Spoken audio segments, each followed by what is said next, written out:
Saya kebetulan Desa Sraten ini sekarang oleh Kementerian Hukum dan HAM dan Mahkamah Agung ditetapkan menjadi desa cagar hukum. Bahasa kerennya itu Sasana Anubaya Desa Jagadita.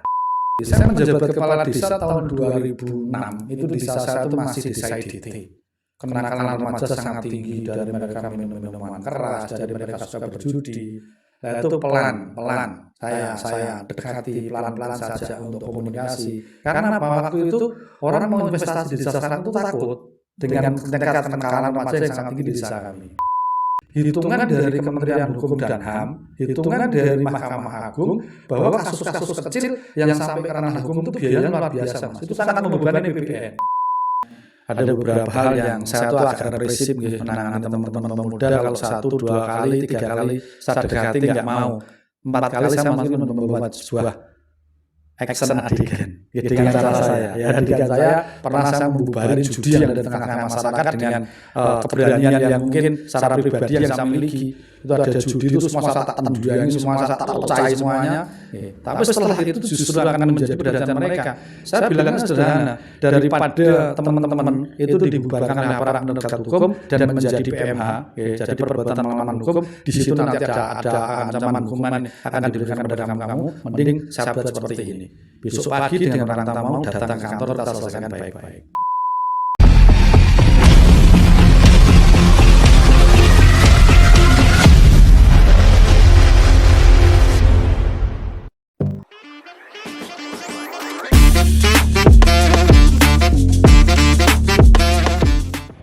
Salam inspiratif. Pemirsa, saya hari ini di kantor desa Sraten, Kecamatan Tuntang, Kabupaten Semarang. Saya akan berbincang-bincang dengan Kepala Desa Sraten, Bapak Rohmat, yang telah menjuarai berbagai kategori nasional. Seperti apa perbincangan kita? Yuk kita ikut ke sana.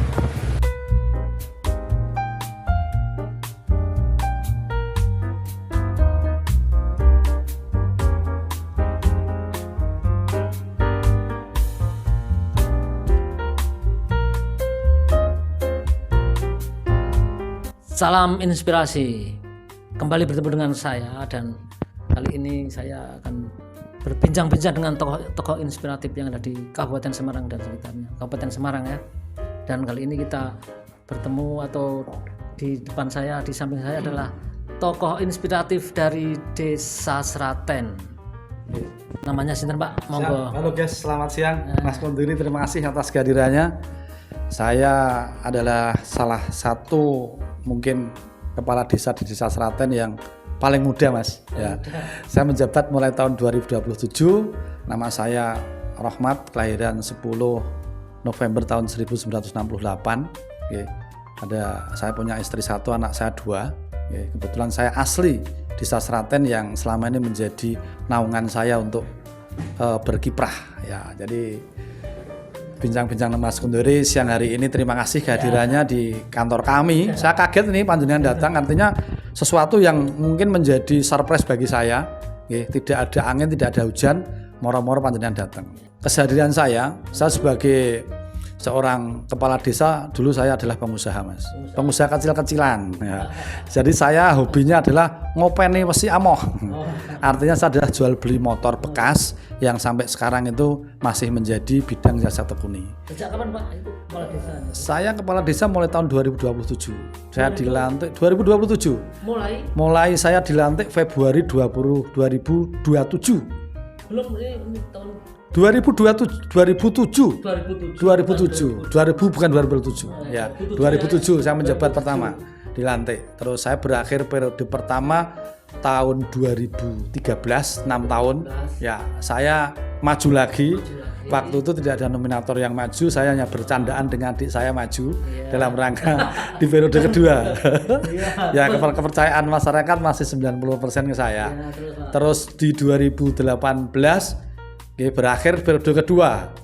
Periode ketiga saya masih mencoba tes case dengan masyarakat, saya ngobrol bagaimana baiknya, saya masih lanjut apa berhenti. Mereka masih mengharapkan saya maju.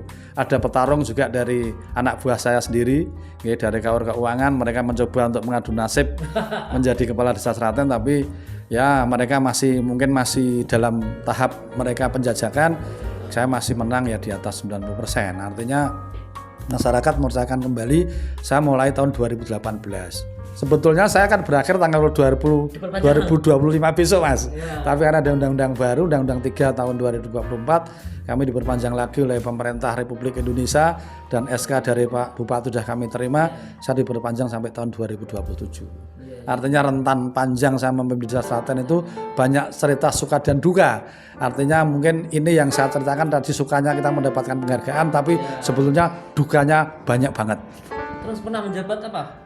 Mungkin pernah menjabat atau diamanai sesama kepala desa untuk koordinator pernah enggak? Oke. Jadi saya tahun 2007 sebelum itu saya kan di Semarang lama Mas. Jadi saya waktu itu bekerja sebagai manajer operasional Atlas Taksi. Mungkin Mas Gunduri tahu. Atlas Taksi itu dulu adalah satu-satunya taksi argo yang ada di Kota Semarang. Waktu itu gubernurnya masih Pak Suwardi, wali kotanya masih Pak Sutrisno Soeharto. Kebetulan saya sudah menjabat manajer operasional berkaitan dengan pengelolaan Atlas Taksi. Saya keluar tahun 2002, saya kembali desa dengan tadi yang saya sebutkan, saya jualan mesin amoh, dan di tahun 2000 pulang di desa itu saya sudah didadekke RT Pak Gunduri, dan mungkin saya menjadi RT terlama dan termuda waktu itu. Ya, dan saya juga aktif di kegiatan kepemudaan di Desa Seraten yang pada akhirnya ada pertarungan kepala desa itu saya diminta nyalon oleh teman-teman muda dan beberapa tokoh masyarakat yang menginspirasi saya untuk nyalon. Ya, kali ini saya mau ini Pak, penasaran tadi ya. Begitu masuk di ruangan Pak Rohmat ini banyak ini apa ini, piala ini ya?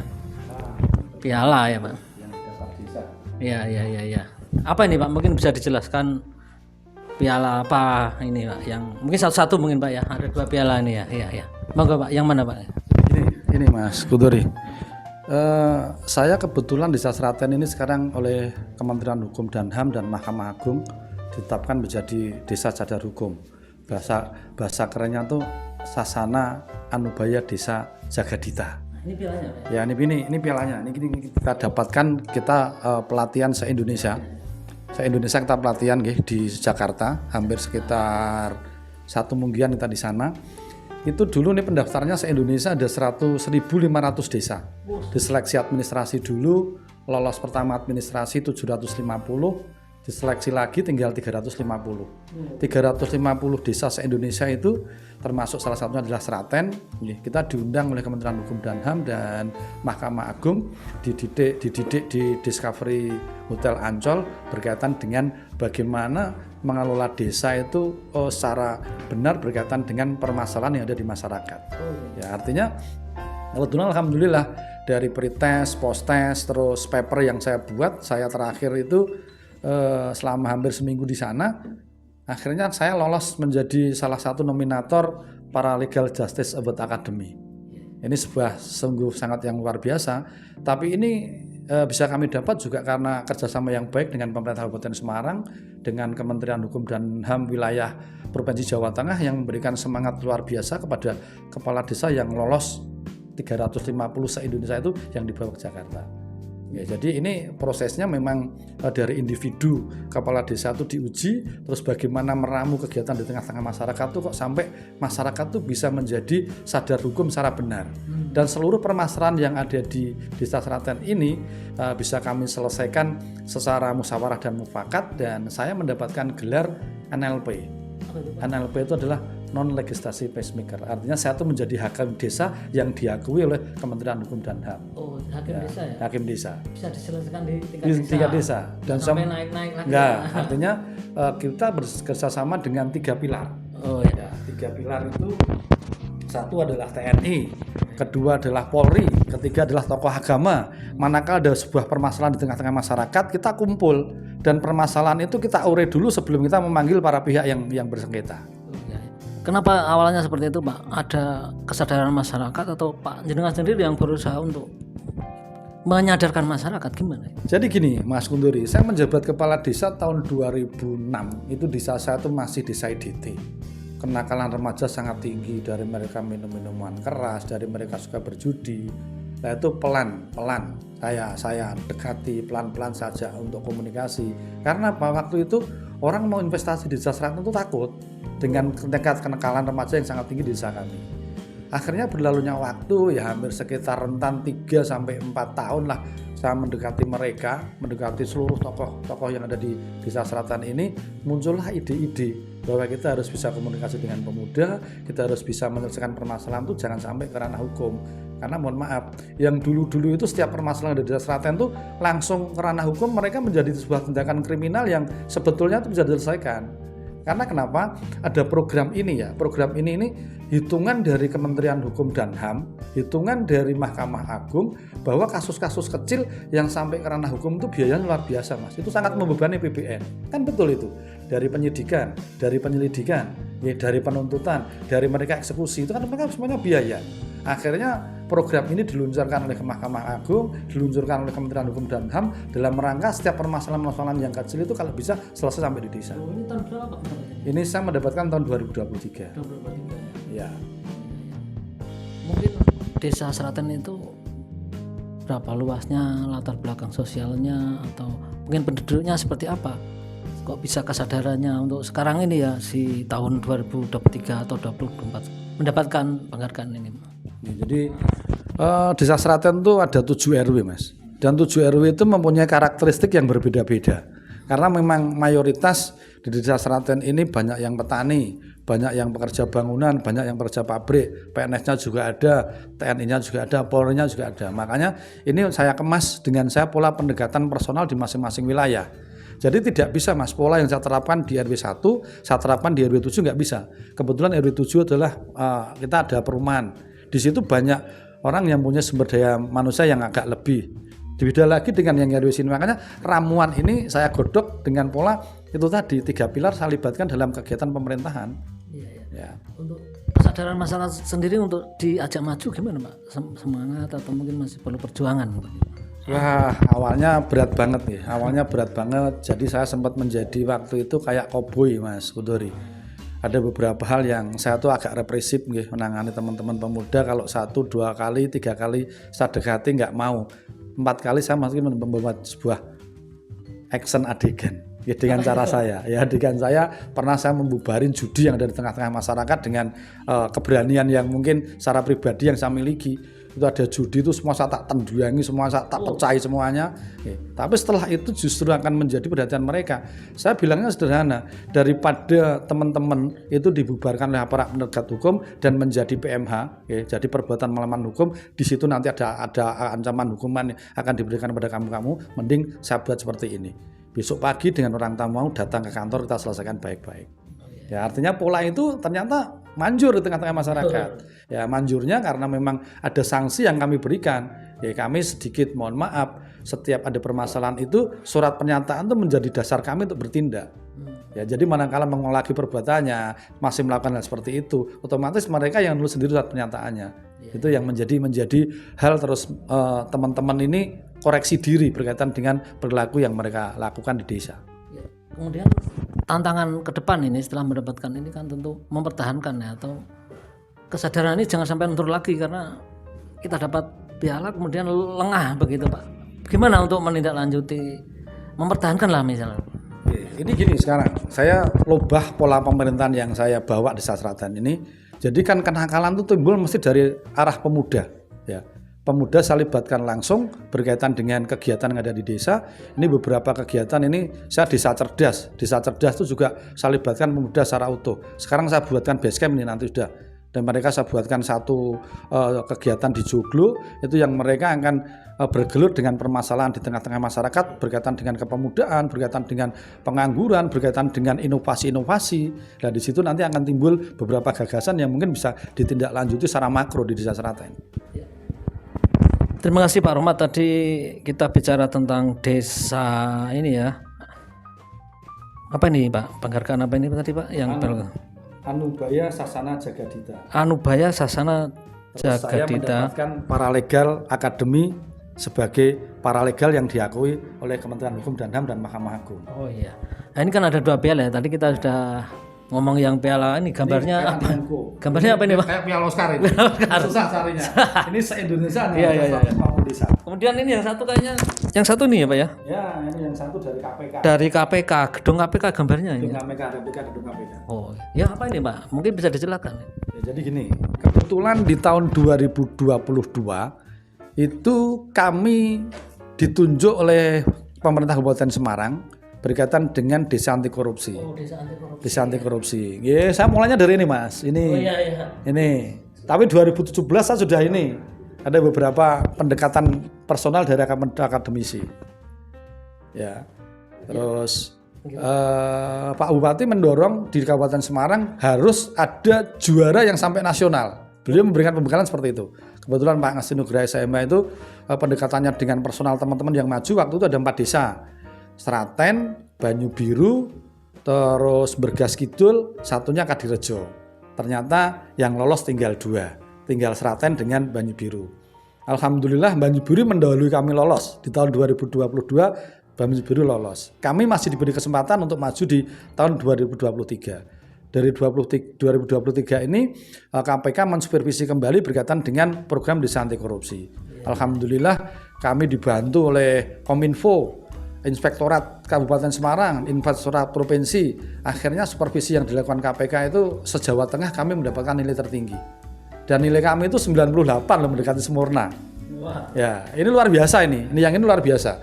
Karena yang maju setiap kabupaten di Jawa Tengah itu satu desa yang ada yang maju, dan Kabupaten Semarang ini justru berturut-turut tahun 2022 dan tahun 2023 ini mendapatkan.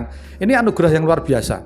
Dan ini piala ini saya dapat dari KPK, dinobatkan secara nasional di IKN. Salah satunya di Penajam Pasir itu yang mungkin desa yang baru sampai sana di Kabupaten Semarang, baru desa Sraten, itu pun kami difasilitasi oleh pemerintah Kabupaten Semarang.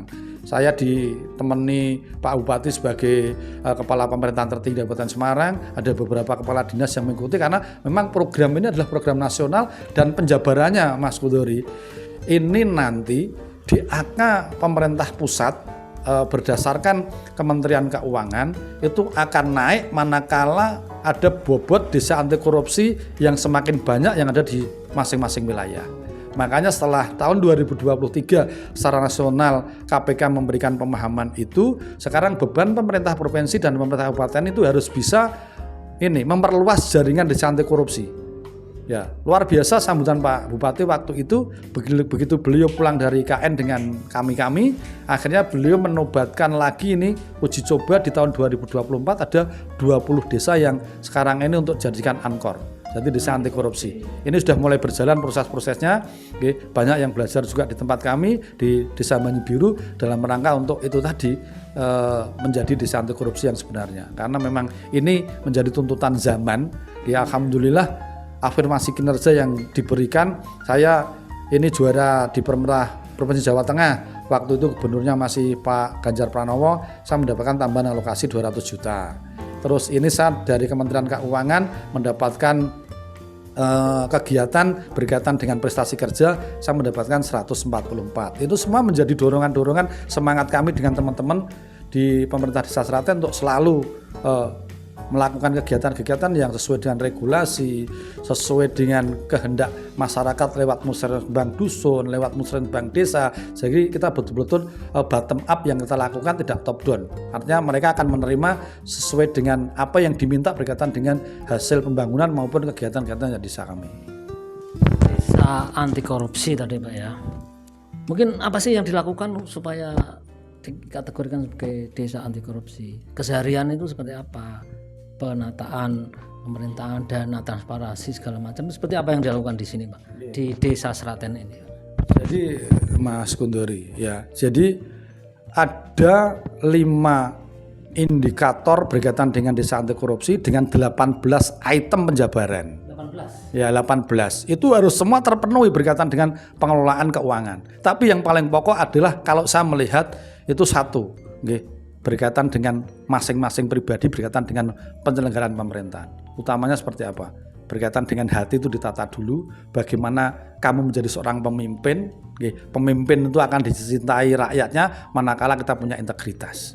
Dan integritas itu di pemerintah Desa Sraten saya bangun dengan teman-teman ya dengan susah payah luar biasa. Dulu kami itu masih sering melakukan kegiatan yang di luar jam kerja pelayanan di rumah. Sekarang itu saya hapus, saya ada maklumat pelayanan. Itu apa? Ya, maklumat pelayanan itu ada jam kerja yang timbul. Jadi kita seperti betul-betul kantor yang sebenarnya kita buka jam 8 tet, selesai jam 4 sore. Di situ kita pelayanannya full, kita gilir. Kalau Pak Kepala Dusun yang hari ini yang datang setengah hari sekian, nanti yang jam siangnya sekian. Karena apa? Pak Kepala Dusun itu kalau seperti ini saya suruh narik pajak, saya ini tadi pendampingan pengukuran tanah, itu kan mereka ada di lapangan. Jadi memang sengaja saya buat seperti itu. Kalau staf itu di bawah kendali Pak Sekretaris Desa, itu mereka meramu seluruh kegiatan proses pengekspedisian berkaitan dengan kegiatan yang berlangsung di pemerintahan kami. Jadi regulasi kami lalui, bagaimana kita melakukan pengadaan barang dan jasa sesuai dengan Perbup nomor 100 tahun 2021.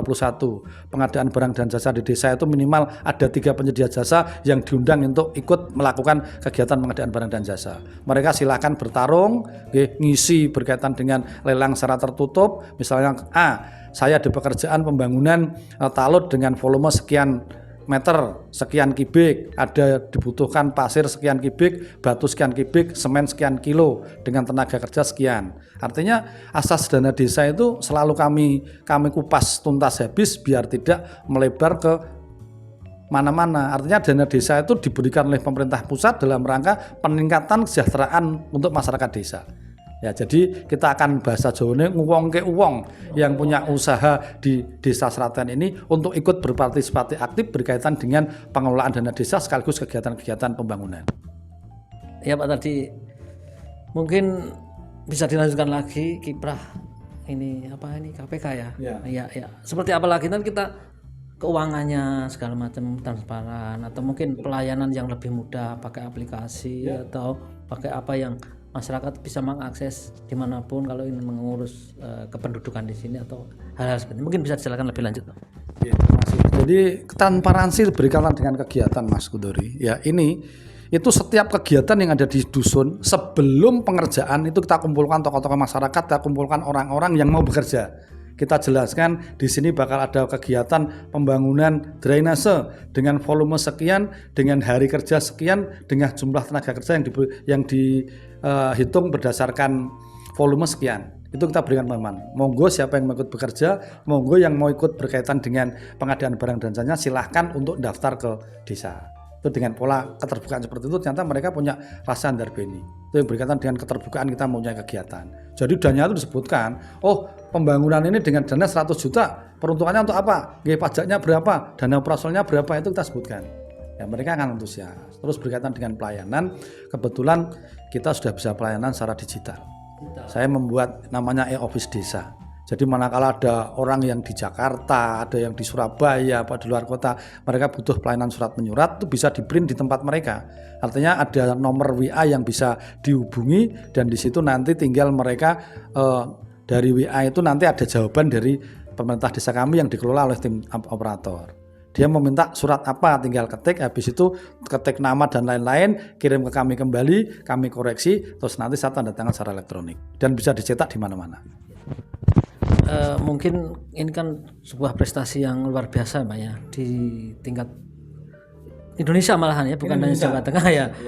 Tentu daerah-daerah lain kepengen ya belajar begitu ya seperti Pak Rohmat yang bisa membawa Seraten ke go ke nasional. Barangkali apa Pak saran bagi desa-desa lain di sebanyak 230 berapa desa di 208 desa di Kabupaten Semarang tentu kan ya kepengen seperti ini Pak. Mungkin mereka ada kendala apa, mungkin bisa ada saran seperti apa atau mungkin ya semua biar seperti ini dapat ini Pak, biar alokasi dana dari pemerintah pusat bisa lebih banyak lagi buat Kabupaten Semarang. Mungkin apa saran? Jadi saran saya Pak Mas Kundori, jadi kita harus tahu bagaimana menjadi seorang pemimpin. Artinya pemimpin itu adalah seperti keranjang sampah. Makanya apapun jangan pernah dirasakan, tapi apapun harus dijadikan jalan keluar. Itulah. Jadi bagaimana kita bersikap manakala ada protes dari masyarakat, ada komplain dari masyarakat itu tanggapi dengan pola keterbukaan berkaitan dengan apa yang kita kelola. Itu aman. Artinya saya minta kepada teman-teman tuh on regulasi. Karena kalau udah on regulasi itu siapapun yang datang, siapapun yang akan mengoreksi, kita tidak pernah ada rasa minder. Itu ya on regulasi. Yang kedua keterbukaan berkaitan dengan seluruh kegiatan yang kita lakukan. Tuh, yang ketiga adalah bagaimana kita bisa membawa perubahan di desa ini dengan pendekatan personal berdasarkan karakteristik masing-masing wilayah desa. Itu penting. Karena desa satu dengan yang lain itu pasti beda cara pengelolaannya. Oke. Jadi carane negara mawa tata, desa mawa cara, kan gitu. Jadi caranya di masing-masing wilayah itu pasti beda, dan saya yakin dengan latar belakang teman-teman yang ada di Kabupaten Semarang ini, saya melihat semuanya mampu. Apalagi nanti dengan peluang 20 desa anti korupsi ini menjadi penyemangat yang lain ya untuk bisa melakukan kegiatan yang bersifat sangat positif di tengah-tengah masyarakat yang pada endingnya adalah dalam rangka peningkatan kesejahteraan masyarakat. Terima kasih Pak, kita udah panjang lebar tadi bicara tentang prestasi di tingkat nasional ya. Ya mungkin harapan apa terakhir kepada masyarakat kita sendiri ya di Desa Seraten setelah mendapatkan ini, dan juga mungkin bagi masyarakat di Kabupaten Semarang bisa seperti singkat saja mungkin bagi masyarakat kita sendiri di Seraten mungkin apa yang disampaikan. Saya selalu di setiap rapat apapun koreksi kami, ingatkan kami mana kami lalai. Itu. Jadi itu kuncinya, ingatkan kami beritahu kami manakala saya lalai.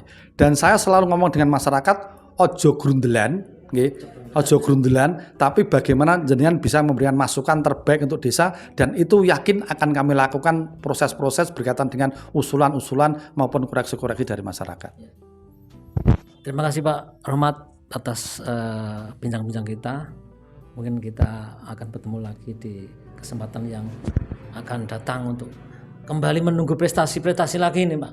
Ya. Kan masih banyak prestasi apa kategori lain yang mungkin ini saya maju lagi Pak. Tentang apa ini Pak? Saya menjadi desa cinta statistik. Ya, desa cinta statistik ini kebetulan kemarin Pak Camat menginfokan di Kabupaten Semarang yang lolos sudah 3 desa. Kami akan maju nasional lagi. Yang lolos itu Desa Seraten, Desa Karang Tengah, yang satunya di wilayah Ungaran Timur saya lupa namanya. Itu dari beberapa desa yang maju level kabupaten, 3 itu sudah lolos untuk diajukan pemerintah Kabupaten Semarang untuk maju nasional. Terima kasih ya. Dua kategori sudah diraih, dan satu lagi kategori Desa Cinta Statistik ya. Desa Cantik kalau disingkat. Dari BPS itu ya Pak ya. BPS. Ya, nanti kita berdoa karena sudah masuk nominasi 3 besar Jawa Tengah. Kabupaten Semarang maju ke Jawa Tengah dan nanti nasional. Kita tunggu kiprah selanjutnya dari Pak Rohmat. Mungkin setelah menjabat sekian lama ini Pak ya, ada harapan yang belum terrealisasi untuk masyarakat kita ini apa, masyarakat Seraten ya, apa Pak mungkin yang belum terrealisasi atau bahkan mau dicapai lagi gitu. Ini saya masih kepengen ada sebuah organisasi ekonomi. Ini saya lewat BUMDes Mas, saya baru menciptakan, saya mau buat kios desa.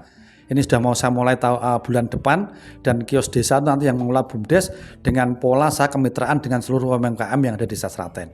Jadi nanti kios itu dihuni oleh seluruh masyarakat Seraten dengan jualannya yang beda, nggak boleh sama. Artinya nanti pengelolaannya ada di BUMDes, dan itu akan saya buatkan di tengah-tengah persawahan dengan pemandangan yang begitu elok, dengan udara yang segar. Itu kami mempunyai keyakinan itu bakal berkembang.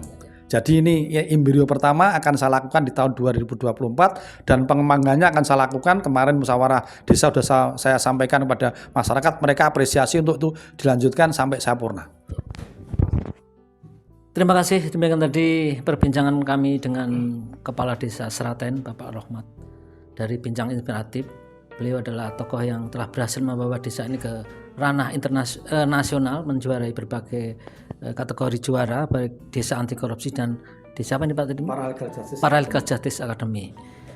Demikian, dan sampai jumpa lagi kita untuk pertemuan selanjutnya di tokoh inspirasi yang lain. Salam inspiratif. Terima kasih. Selamat siang. Selamat siang ya.